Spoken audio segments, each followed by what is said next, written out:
forgetful, but you always remind me.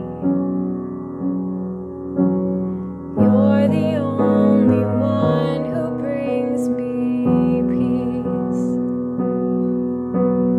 You're the only one who brings me peace. I'm so forgetful, but you always remind me.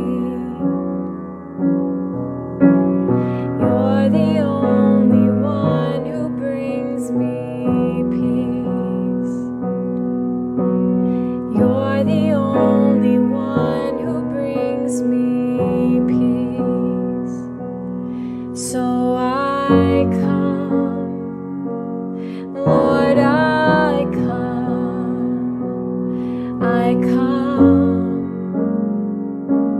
Lord, I come to tell you I love you, to tell you I need you, to tell you there's no better place for me than in your arms, to tell you I'm sorry for running in circles, for placing my focus on the waves, not on your face.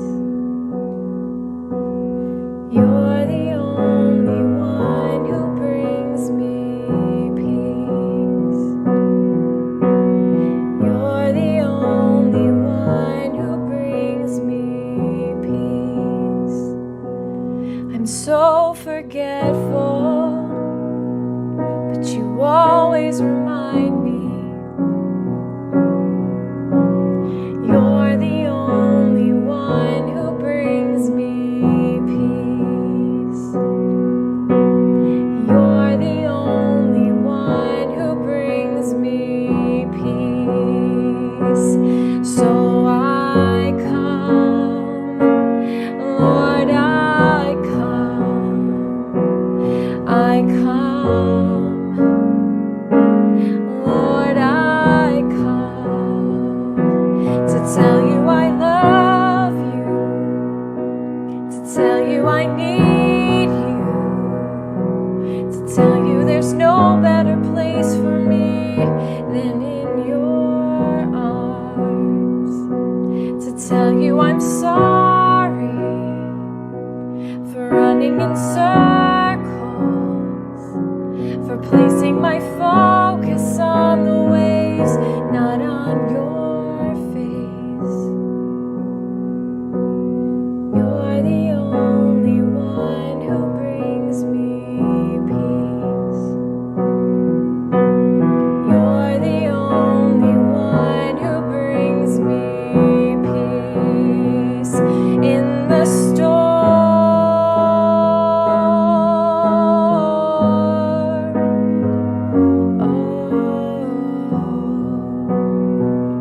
In the storm.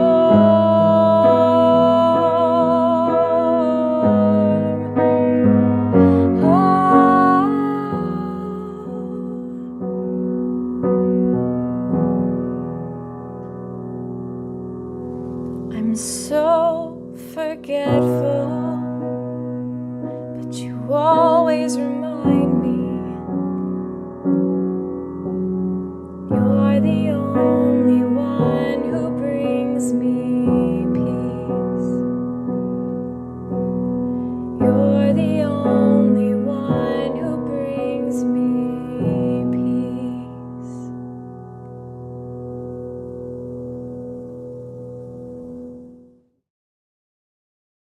Good morning, rooted men. It's so glad to be with you this morning. Surprise, I'm live. Everybody else has been recorded, and I didn't realize that we were doing that this week. I kind of haven't been paying attention. A little burned out from last week because what an amazing Holy Week that was. It was so filled with energy. I have to admit that I got to do some stuff that I don't normally do in church, and it was great. For years, when we moved to the high school, I worked at the front door greeting every day, every Sunday. I was at the door, and it was so nice to get to know, be the first person they saw, and get to know everybody as they came in. And didn't always have a name for them, but I recognized the face, and now I find myself in the crowd going, I haven't met you yet. I haven't met you yet. Being in the band has kind of changed that a little bit, and I missed it, and I didn't realize how much I missed it till last week, standing at the door of that little church, and greeting each of you as you came in the door. I heartily recommend, if you're looking for a place to fit in the church, if you're looking for an opportunity to serve, that is such an important part of the ministry, is making sure people are greeted at the door, make sure that people know that they're valued. It's a good place to start, and sometimes I wish I did it more. Let's see who's with us this morning. I see a bunch of Facebook users. Not Chuck B though. Chuck, glad you're here with us this morning. It was a pleasure to meet you last week. I look forward to many more. And this, I believe, is my friend Ken Gooch. Let's see if I got a list of people that are on, because Brian Vlaming, Chris Conley, Ken Gooch, Bert Reggiani. No, that's good morning, gentlemen. That's Bert right there. Okay, I think I got everybody covered now. I've entered it. Anyway, today's verse is from Proverbs 4. Oh, let me get that. Oh, wrong one. I'll get rid of them. There we go. Today's verse is from Proverbs 4, 13 through 15. Solomon wrote all these proverbs to help us get through life. And it is right here. Try to give me some proverbs. It says, hold on to instruction. Do not let it go. Guard it well, for it is your life. Do not set foot on the path of the wicked or walk in the way of evildoers. Avoid it. Do not travel on it. Turn from it and go on your way.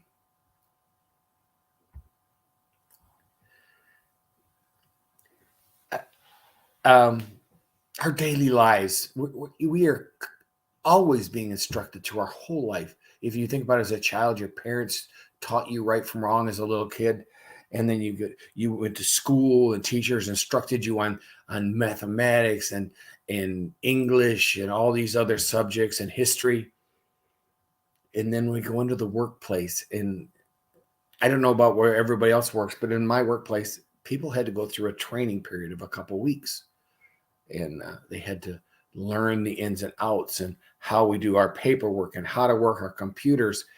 So there's instruction, a lot of instruction.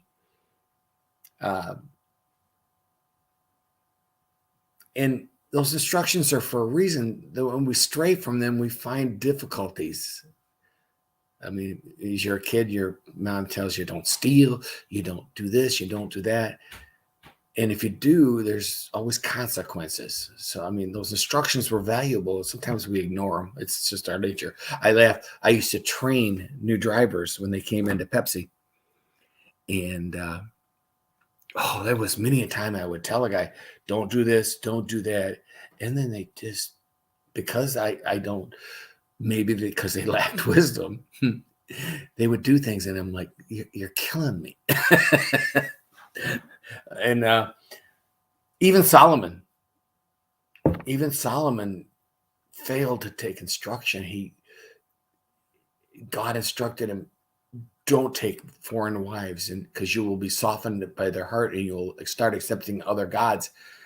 And didn't listen. He went astray and started building high altar places for all the other religions or gods, for the pagan gods, and Asherah, and with a bunch of other ones I didn't really. When we need wisdom, where do we look now? I mean, obviously as children, it was our parents.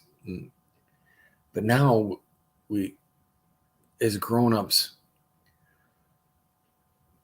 where would we go as an adult? I mean, obviously you still can go to your parents if they're still alive, but you also have a pastor. And we're really lucky in that aspect because he has much wisdom. But then we also have Proverbs. The book of Proverbs is filled. It's really a timeless collection of. Good morning, Tom. It's a timeless collection. I mean, you would think this stuff as old as it was would be outdated, and I mean, but it's put in common practice. It's very helpful in our lives. It's amazing how Solomon tells us how to hold on to these instructions, and yet it comes right before the next two verses, who says, "Do not set foot on the path of wicked, or walk in the way of evildoers." You look at that and you go, he makes sure you understand you need to follow instructions, and then he gives you these two really important verses after that, because so much of what befalls us falls in those categories. There's so many pitfalls that we go through on a daily basis. I mean, we look at in our workplaces are filled now, and we think it's never was like this before. We have to acknowledge this, and we have to be accepting of that, and we think, wow, remember the good old days. But the good old days weren't great. If you were a Christian working in the 50s in the and it was a very men's centered workplace, there was many occasions where they would go out to a strip club or something with a meal, and here you are, a Christian, kind of caught in that bit of a, catch 22. You can't, it's a win or lose. If you don't go, then you're out of the loop, and getting promoted is so important, right? Is it that important? When we're at that age, we think it is. But it's been around since the beginning. Workplace pressures have always been there. It doesn't matter if it's 1950 or is it 2023. Now you say the wrong words to somebody and you can be in a suspension, and it could be unintentional.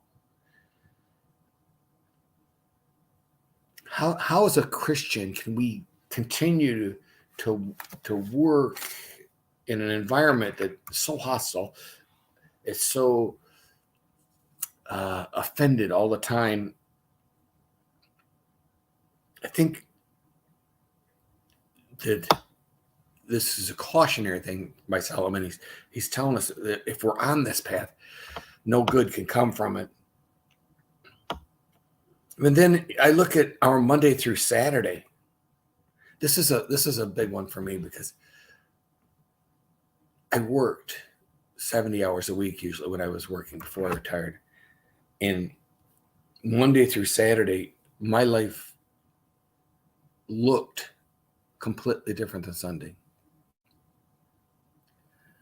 I would hang out with the boys at work. We'd talk, roughhouse, joke around. But slowly, as I was going to church and coming to faith, that changed. And I couldn't have the same conversations I had before. I couldn't have the same friends that I had before, because those friends would lead me onto a path that wasn't good for me. I couldn't do a lot of things that I used to do before, not because I was afraid that I would do something wrong. It was because I knew it wasn't healthy. I knew it wasn't the right path.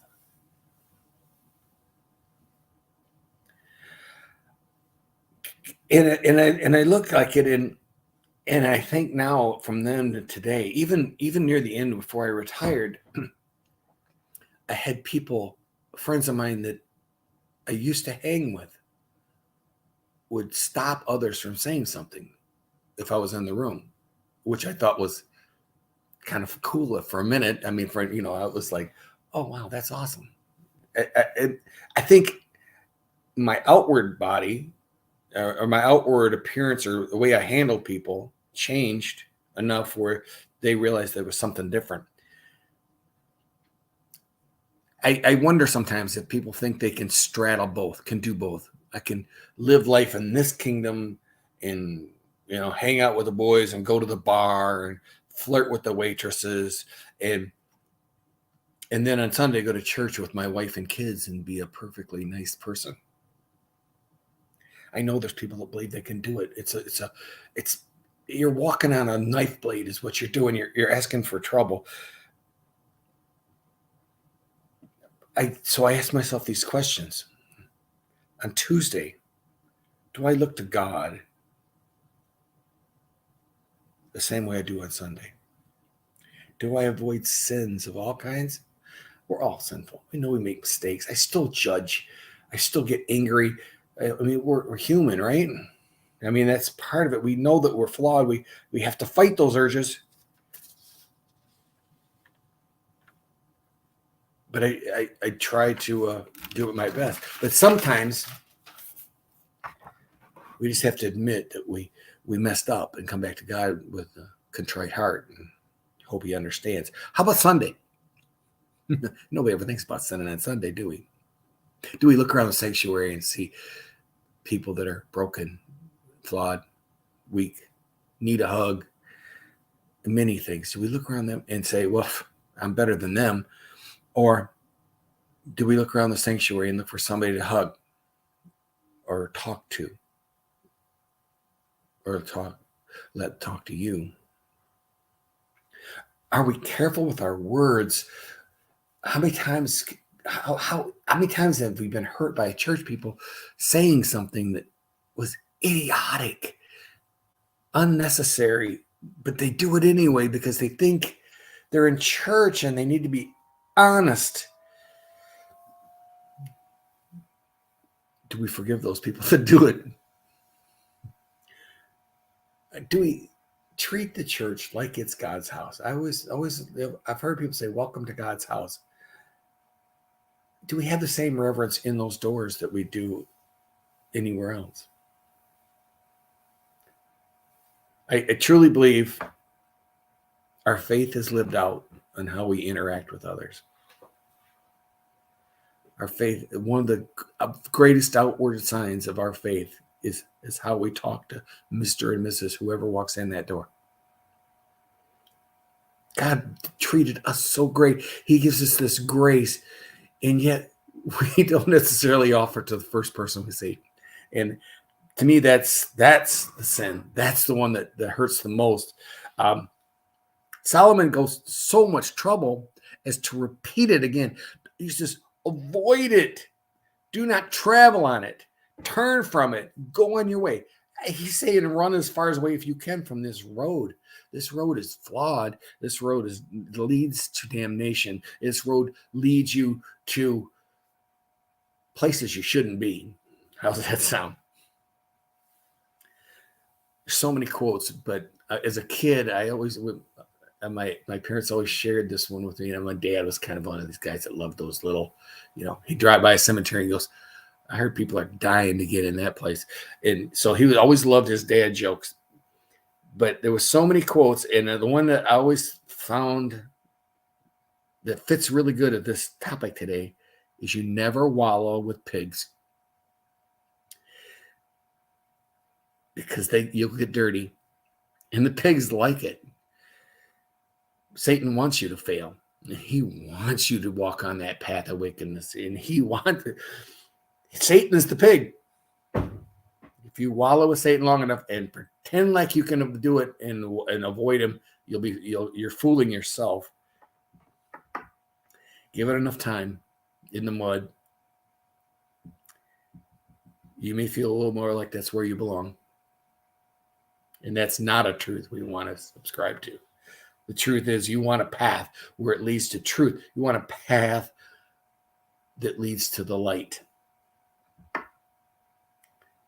Not a path that tells you what you want to hear. And I want to close with 2 Timothy because 2 Timothy is telling us the truth.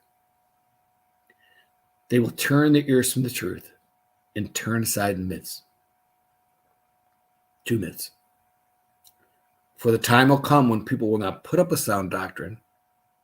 Instead, to suit their own desires, they will gather around them a great number of teachers to say what their itching ears want to hear. They will turn their ears away from the truth and turn aside to myths.